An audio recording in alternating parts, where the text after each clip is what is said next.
1-0. Pawtucket Red Sox leading the Syracuse Chiefs as we move to the bottom of the third here at McCoy Stadium.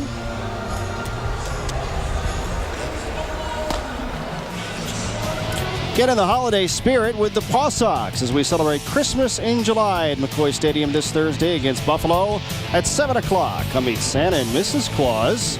Sing your favorite Christmas carols and enjoy our Christmas decorations, all thanks to our friends from Seascape Christmas Decor and the Emerald Square Mall.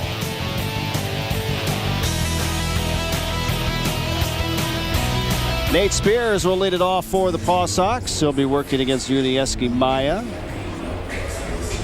Maya's allowed just the run on a hit. A hit batsman hurt him. That was the run that came around to score for Pawtucket. Spears at 212. And the first one misses down and in.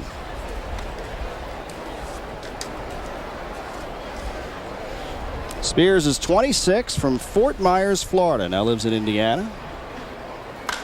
And he hits this one high in the air to right, but not deep at all.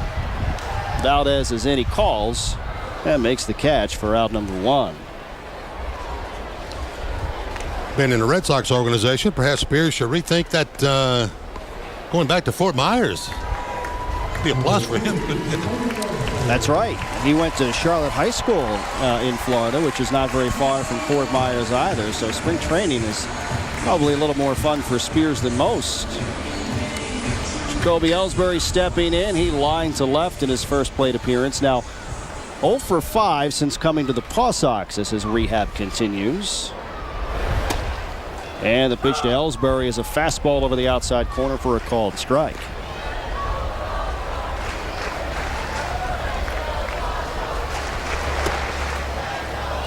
Oh, 1 misses, and now the count is even on Ellsbury. Ellsbury got 4 at bats in the game last night.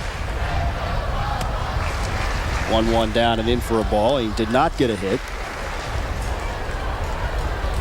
If it wasn't for Justin Verlander last year, I think he would have been your American League MVP.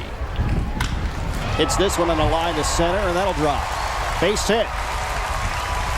He gets a single with 1 out, and now Speed aboard at first. Okay, that's the kind of at bat you want to see. Took a couple of pitches in there, had a good look.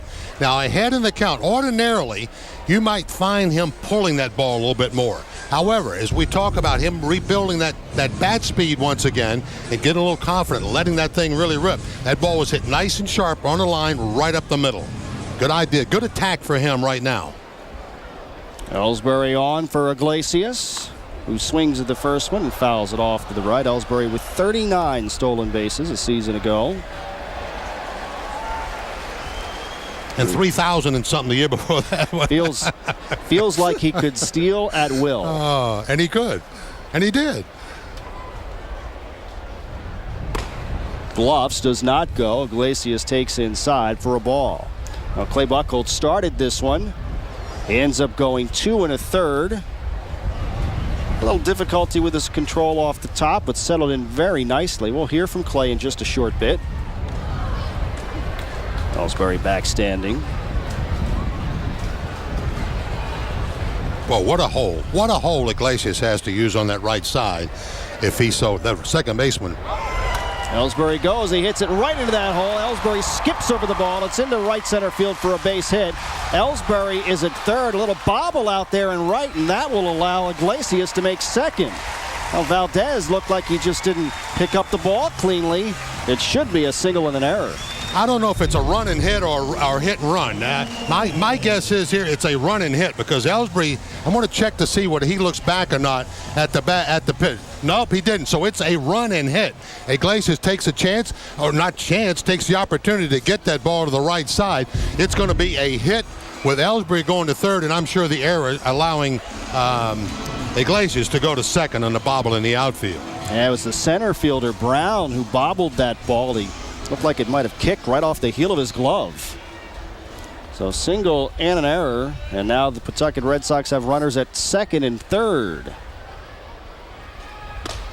And the first pitch to Lavarnway misses down and in.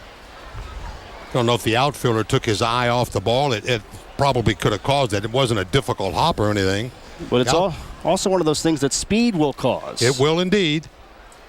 But if the outfielder is alert and watching, he knows that Ellsbury's already gone on the pitch. He's not going to throw him out at third base anyway. He's got no chance to do that. Lavarnway grounded to short first time up. He's 0 for 1, hitting at .309 now on the year. And that misses high. The count is now 2-1 on the catcher. He did a terrific job last year. When players sometimes go from one level of baseball to another, for example, last year, Lavarnway going from Portland to Pawtucket, AA to AAA. Hit hard on the ground and through past the shortstop into center field for a base hit.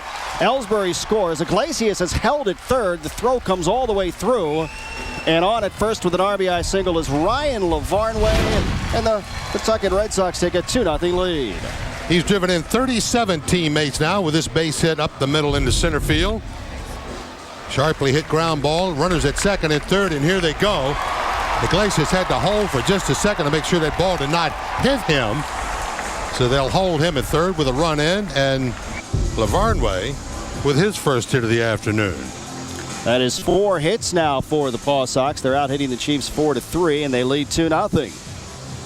Runners at the corners with only one down for Lars Anderson. Anderson grounded one to the first baseman in his first time up. Looking for his 10th home run. And he fouls this one back to the screen for strike one. You mentioned Lavarnway moving up. He played 55 games in Portland, 61 games in Pawtucket, and then 17 games in the majors. And didn't miss a beat from any of those steps. Had a couple home runs in the big leagues. What you see is that you see better pitching, better control each level you go up. And he adjusted to it right away. His power continued last year for the Paw Sox, and when he came from Portland, we had 2 home runs for the Red Sox, I think, in the 17 games he played there. Anderson takes high, and the count moves to 2-1. And the question about Lavarnway had always been surrounding his defensive skills behind the plate, but everyone I talked to this year says he has made unbelievable strides in that area. Well, he's never been an everyday catcher. That's one thing, so he's getting a lot more playing time. Anderson skies this one to left. Not too deep. Tian coming in, and he'll make the catch for out number 2, and Iglesias goes nowhere at third.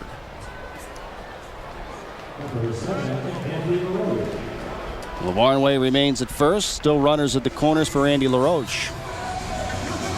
Chad Epperson, who is the acting manager here for the Paw Sox today, is a roving catching instructor in the Red Sox organization. And I was talking to him about Ryan today, about what he's working on, what he's trying to do.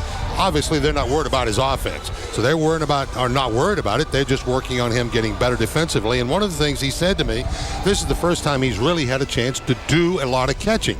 And he needs to learn a routine, how to handle himself, not only on the field, but off the field, what you do in between. This one is popped up into right field. Valdez a little bit to his left, now edges back, and he makes the catch. Andy LaRoche, first pitch swinging. He skies one to right, and that does it for the third. But Pawtucket gets another. They have a 2-0 lead as we go to the fourth.